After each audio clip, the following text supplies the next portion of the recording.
Welcome to the Midnight Broadcast. I'm your host, the Storyteller. Join me tonight for another chilling tale resurrected from the past. Tonight's macabre masterpiece, occupation, murder. So turn off all the lights, light some candles, and be prepared to be scared.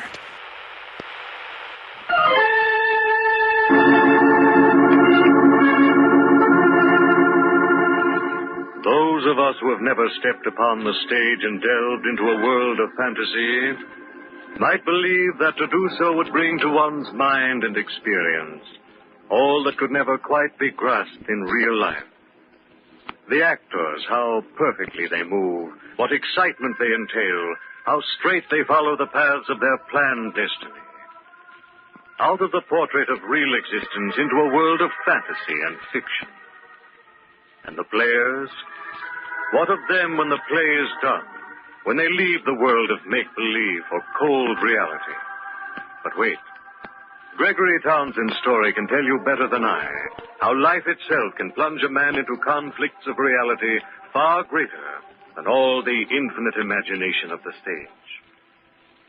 It was a late summer afternoon when Gregory Townsend hurried into a little side street cafe to begin events of such a nature to bear careful consideration as to their probability were he to have acted them in a play.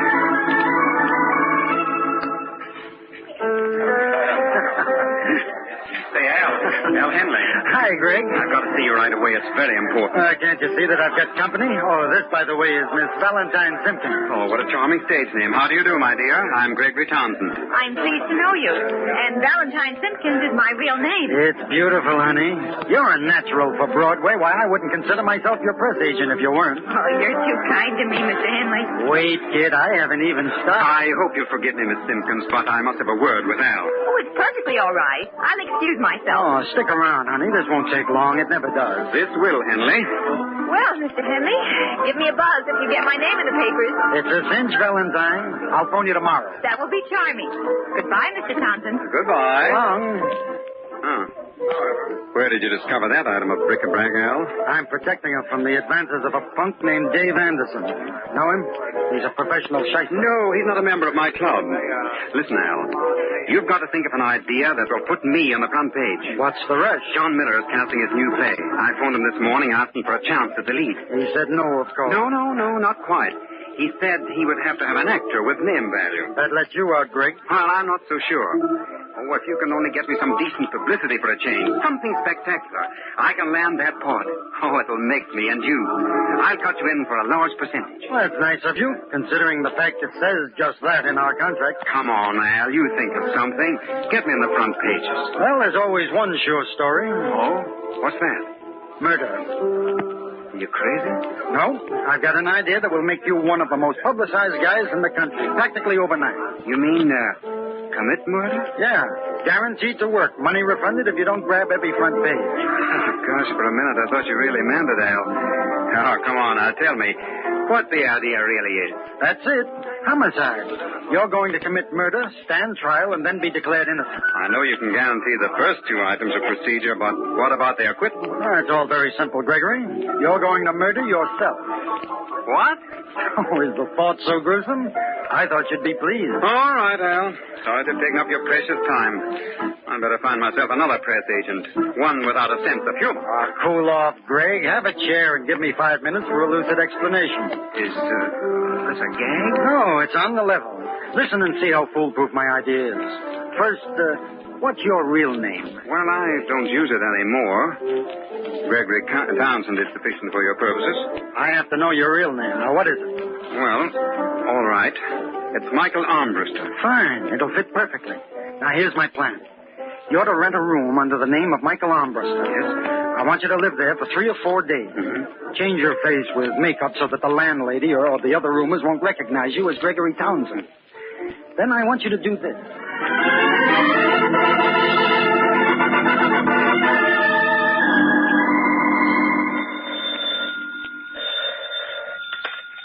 Sergeant Callahan, 13th Precinct. I want to report a murder. Don't ask me who this is, but listen to what I say carefully. go to 2219 South Grove Street. In the rear room on the third floor, you'll find the body of Michael Armbruster. What's that address again? Matthews, check this call. I won't repeat the address. It's useless to trace this call. I'm not the murderer, and that's all I have to say. Hello. Hello. Emergency. Get me the district attorney's office.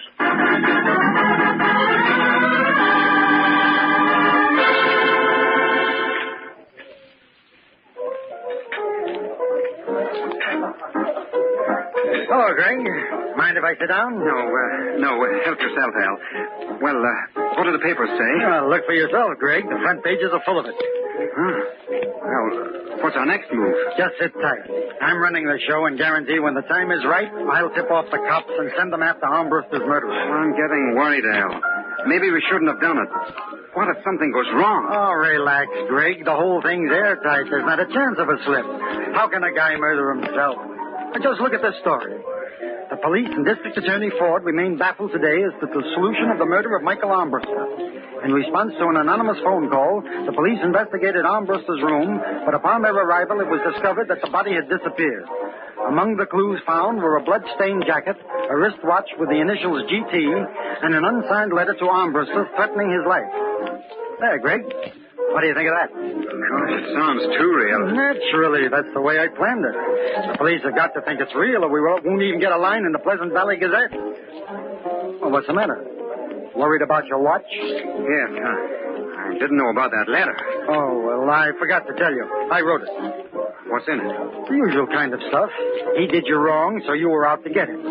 I left it unsigned to make it tougher for the police. You didn't forget anything, did you? Not a thing. It's a terrific mystery. The whole town's talking about it. Why, Armbruster's a celebrated character. What about Townsend? Anytime now, Greg. Anytime now. What do you mean? You see that rather determined-looking gentleman walking this way? The one with the two policemen? Yeah.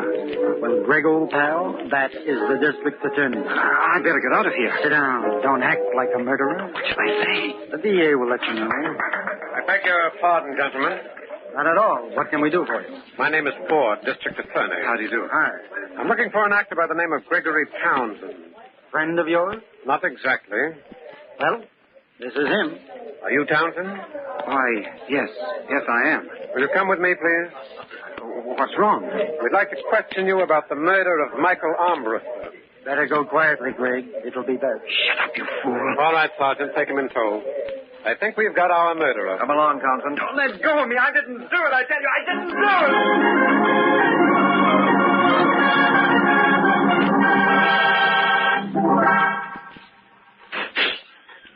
Hello, Townsend. Ford, you can't keep me in here. I tell you, I'm innocent. You're playing your role quite expertly, Townsend. Your dramatic performance impresses me. But as a denial of your guilt, it's strictly on the ham side. You've no evidence. The initials we found engraved on the watch in Armbruster's room match yours. As well as several $1 million. That's no proof. The letter to Armbruster, the one that threatened his life, was written by an actor. Well, maybe it was. But you haven't got a case unless you found the body. I remember that from my last play. It was a murder mystery. You do have a good memory, don't you? Well, am I right? Perhaps, Townsend. We're looking for the body, and I can assure you it will be found. In the meantime, I'm holding you here on suspicion of murder. When you decide to confess, let me know. It will save us both a great deal of trouble. Oh, by the way, the newspapers have begun to treat you rather unkindly. I'm afraid your acting career is a thing of the past, assuming, of course, that you're ever freed by the court. What? I'll send in some papers. You can read the bad news for yourself. Ford, wait a minute. Yes? You see... Well, what is it, Townsend? Nothing, Ford. Nothing.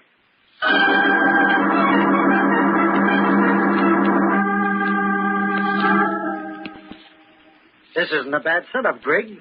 You look very comfortable. Oh, cut the clowning, Al. How's it coming? There's enough publicity for 100 scrapbooks. Oh, you're a cinch for that John Miller play. Fine. Now, when do I get out of here? Get out? Oh, well, that'll be a little while yet, Greg. What do you mean, a little while?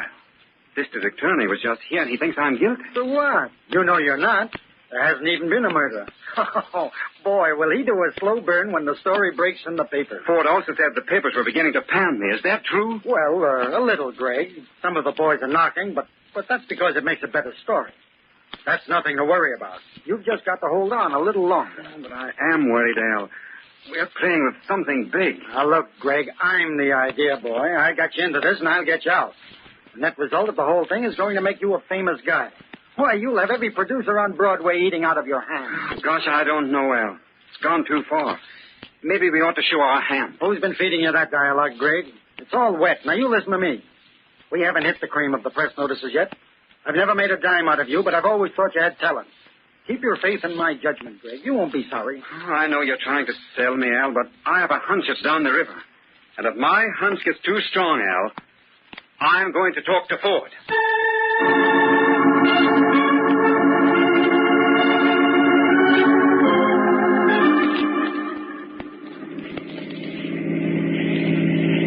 It's nice of you to take me driving, Mr. Henley. It's a pleasure, Valentine, honey. After the cares of the day, there's nothing like a cool evening ride with one's favorite female companion. How's your friend, Gregory Townsend? Don't you read the papers, Valentine? Well, that's what I mean. He's where your friend Dave Anderson ought to be. Why don't you like him, Mr. Henley? He's been squeezing money out of me like a leech.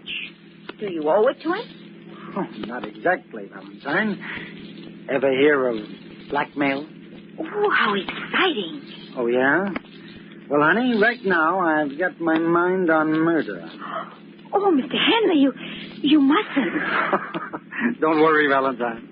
I'm only doing my job. Don't you remember? I'm press agent for a murder.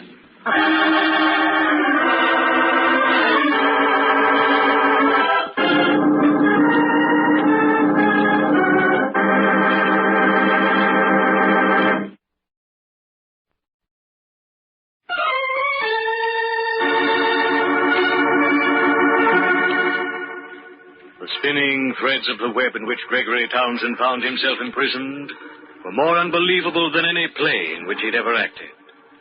In answer to a desperate plea for publicity, Al Henley, his press agent, had conceived the idea of Gregory's committing a counterfeit murder, the supposed victim to bear his real name, Michael Armbruster. But Gregory's ardor for the pretense cooled when the district attorney gave every indication of believing the story. Well, that's the whole story, Mr. Ford. You're a strange sort of fellow, Townsend. What do you mean? You expect me to believe a story such as the one you've just told me? But it's the truth, I swear it. Why, it's fantastic. A man murdering himself. Now, listen to me, Ford. I am Michael Armbruster. Gregory Townsend is only my stage name. Will the landlady identify you as Armbruster? Well, no, I purposely wore makeup. You've covered all the angles, haven't you? Unfortunately, Townsend, your story is too incredulous for me to believe. Not even a wild-eyed press agent could create such a tale. But that's exactly how it happened. I needed publicity, and Al Henley, my press agent, invented the whole thing. How do you account for your watch being in the room? It was my room, I tell you. I rented it. Only you wore makeup, so it wasn't you. Yes, I know. I don't know what else I can do to prove the whole thing to be a piece of fiction. There isn't any body. Surely that should convince you. But you're wrong, Townsend. There is a corpse. What? What are you talking about? I said there's a body. The body of Michael Armbruster. Oh, you're crazy. We've been told where it is. You shouldn't have trusted Al Henley. He's decided to tell us where you've hidden the body of the man you murdered. I've a car waiting. We'll soon discover who's been telling the truth.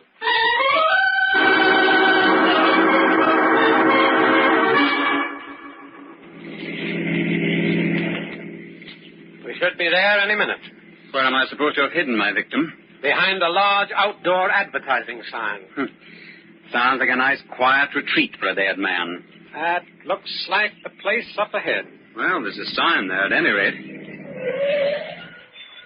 Would you prefer to point out the exact spot where the body is hidden? I couldn't do it with a Ouija board. As you wish, Townsend. This way. Speaking of publicity, Ford, this won't do you any good when the papers find out you've been persecuting an innocent man. Good heavens. What's wrong? Oh, that's horrible.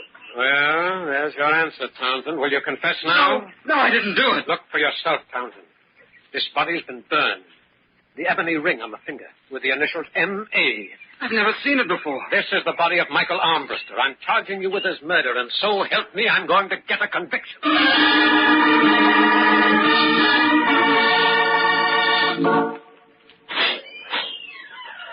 Thank you. You're welcome, Mr. Henley. Just call when you're ready to leave. Hello, Greg. You get out of here before I commit a real murder. Take it easy, Take it Greg. easy. Why, you cheap little crook. Do you know you're framing me with a murder? Well, it's all according to plan, Not Greg. my plan. I want you to get me out of here. The DA is putting me on trial next week. Exactly, and that's where I'm going to spring my big surprise. Where'd that body come from? A shady character I know tipped me off to it. The guy can supply any kind of body on order. He'd make you an excellent partner.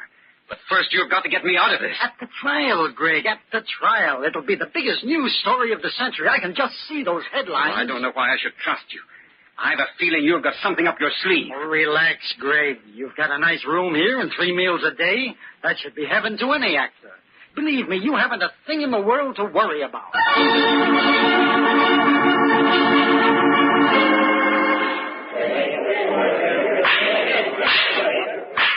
This court is now in session. The district attorney will continue with his presentation. Thank you, Your Honor. I should like to call as my final witness Al Henley. Now, Mr. Henley, what was your relationship with the defendant? I was his public relations counselor. Did he usually confide in you? All the time. I gave him advice on his career. Tell the court, Mr. Henley, what you know about the murder of Michael Armbruster. Well, I'd known for quite a while that Townsend and Armbruster weren't exactly on speaking terms. One night, about a month ago, Townsend came to see me at my apartment. Yeah? He'd had a good deal to drink and was talking pretty freely. He told me he'd killed Armbruster that night and that he was hiding the body out at the spot where I told the district attorney it could be found. Why did you keep this information quiet for so long? I wanted to protect Townsend. No man likes to convict his friend. You're lying, you rat. You're lying. Order in the court. Order in the court.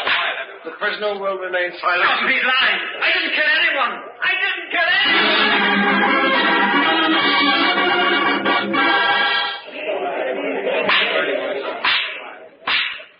Ladies and gentlemen of the jury, have you reached a verdict? We have, Your Honor. We find the defendant guilty of murder in the first degree.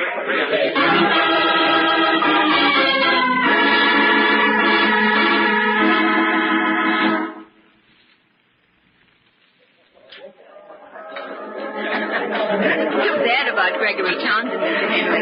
He looked like such a nice fellow. Well, that's life, Valentine. You can never tell by looking at a guy what's going on inside of him. When's the execution set for? Sometime next week. You going up to see him? No, it's hurt me too much to have to watch him suffer. Papers sure gave it a lot of publicity. I guarantee that for my clients, Valentine, honey. Well, anyone can get their name in the papers if they murder someone, Mr. Henley. That's right, Valentine, but how many people can get their name in the paper if they don't commit a murder? That's not so easy, is it? That's right. Now you're talking, baby. But I did it for Gregory Townsend. He was my client, and I always please my clients. I'd like to do the same for Dave Anderson, but I don't think he'll be around anymore. Wait, one more other thing. Mr. Anderson is a nice man. You shouldn't talk that way about him. All right, Valentine. Let's talk about you. I'll get your name in the papers, but in another way. You're not ready for courtroom scenes. Besides, the district attorney might believe you.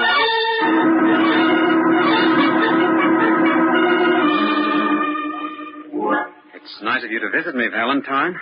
I'm glad you remember me, Mr. Townsend. You shouldn't keep such unpleasant company, my dear.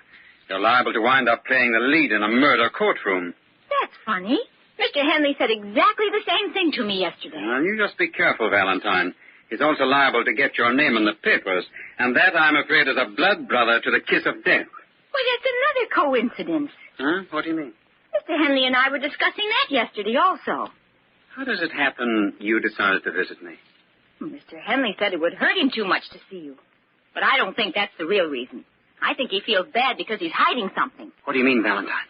Well, he said it was easy for people to get their names in the papers if they kill someone. But he said he got yours in the papers and you didn't kill anyone. He told you that? Yes. And I'm worried about my friend, Dave Anderson. Mr. Henley doesn't like him. And he said yesterday I wouldn't be seeing him anymore. Valentine, do you know Mr. Ford, the district attorney? No, but I've seen his picture. How would you like to meet him?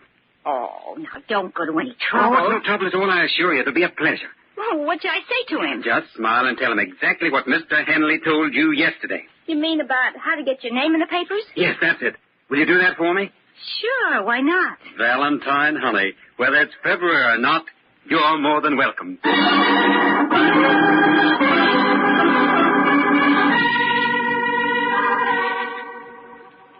Didn't think you had the guts to show up here, Al. Believe me, Greg, I dislike jails more than you. I hope there are no hard feelings. Well, of course not. You're only paying for a murder you committed with my life. You should have been a comedian, Greg. The serious stuff never did suit your personality. Well, keep up the good spirits. You're a credit to the acting profession. Laugh, clown, laugh.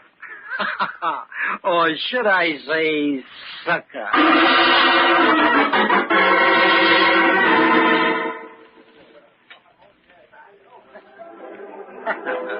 You were right the other day, Mr. Henley. Which bright thing was that, Valentine, honey? When you said you couldn't tell by looking at a guy what was going on inside him. Yeah, I said that all right. Did you try it out? I certainly did, Mr. Henley. Why, only yesterday. To look at Mr. Ford, you would never think that he had a sense of humor. You mean Ford, the DA? Yes. Oh, what were you doing with him? Come on, quick. What were you doing with him? Henley, you're hurting my arm. Don't twist the lady's arm, Al. It might come off. This is a private party, Ford. Thanks for the invitation. I'd like to join the fun. Oh, no use in saying no, huh? No. All right. What is it? Why, ever since Valentine told me your philosophy about publicity, I've been doing a little checking. And? I found that I haven't been particularly brilliant on this case. For example, the ring with the initials M.A. that I found on the body of the corpse was made of ebony. Pretty color. And a very pretty wood. The important factor that I completely overlooked was that if the ring were on the body when it was burned, why, the ring would have been consumed also. In other words, the ring was obviously placed on the hand after the murder had been committed. That's very good, Mr. Ford. Thank you, Valentine. Shut up, Valentine. With that clue, Henley, the rest was simple. Okay, Ford, you win. Dave Anderson was blackmailing me for every cent I earned. I figured I could put him out of the way and make you think that the charred body was really Armbruster. Well, goodbye, Valentine, honey. I'm going away. All right, Ford. I'm ready to change places with my former client.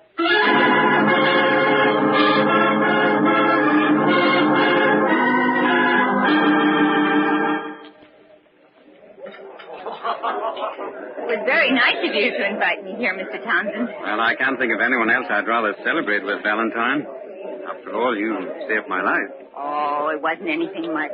I just listened to Mr. Henley, and he practically gave it all away. You got even for the killing of your friend, Dave Anderson. I only wish I could have found out in time before Mr. Henley got to him. Well, it's all over now, Valentine. The best thing to do is to forget. Why, you're a famous girl now. Your name's in every newspaper in the country. Yeah. Wasn't that funny, though? Mr. Henley always said he'd get me in the headlines. He kept his word, Valentine, even if he had to commit murder to do it.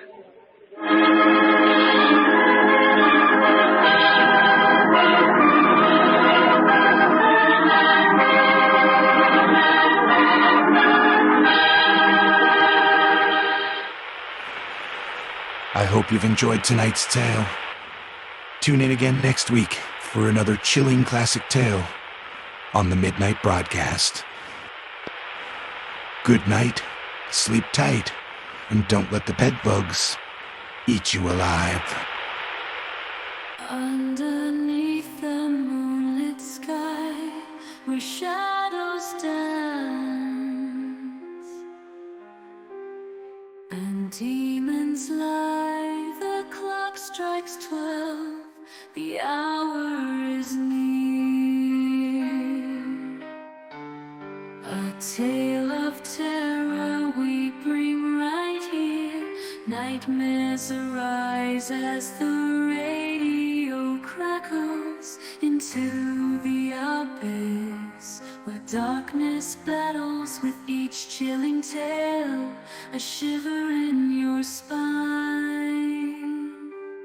Welcome to the Midnight Broadcast.